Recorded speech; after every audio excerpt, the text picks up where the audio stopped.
On va commencer par une excellente nouvelle. Ces 50 dernières années, on a connu une très forte progression de l'espérance de vie dans notre pays. Ce qui fait qu'aujourd'hui, la génération des baby-boomers, qui sont nés après la Seconde Guerre mondiale, profite d'une retraite bien méritée. Pourtant, une partie d'entre eux seront confrontés à ce qu'on appelle la perte d'autonomie, avec des conséquences financières qui sont importantes. C'est une préoccupation majeure des Français qu'on a mal anticipée. Alors, faut-il une solidarité nationale, sur le modèle de la sécurité sociale, ou est-ce qu'il faut des assurances individuelles, obligatoires, mais à partir de quel âge?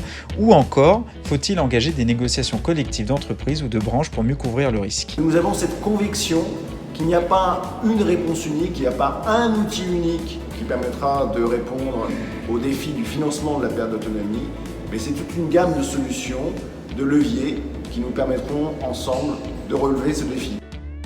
Les solidarités intergénérationnelles sont fondamentales, et tout particulièrement la question des aidants, qui jouent un rôle central, mais qui restent très insuffisamment accompagnés, malgré la reconnaissance récente dans le cadre de la loi d'adaptation de la société au vieillissement.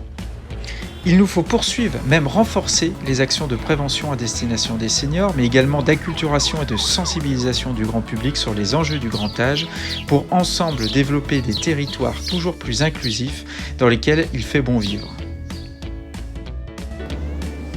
Pour la troisième fois, nous arrivons à la fin d'un quinquennat, au cours duquel une grande loi sur le grand âge autonomie nous était promise, annoncée, et pour la troisième fois consécutive, cette loi ne se fera pas.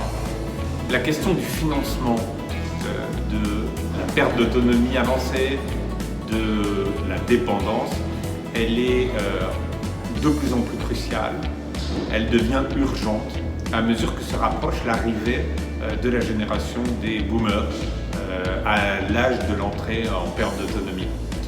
Nous avons maintenant moins de 10 ans devant nous avant que le flux des besoins de la population ne vienne bousculer très fortement notre organisation, tant en établissement qu'au domicile.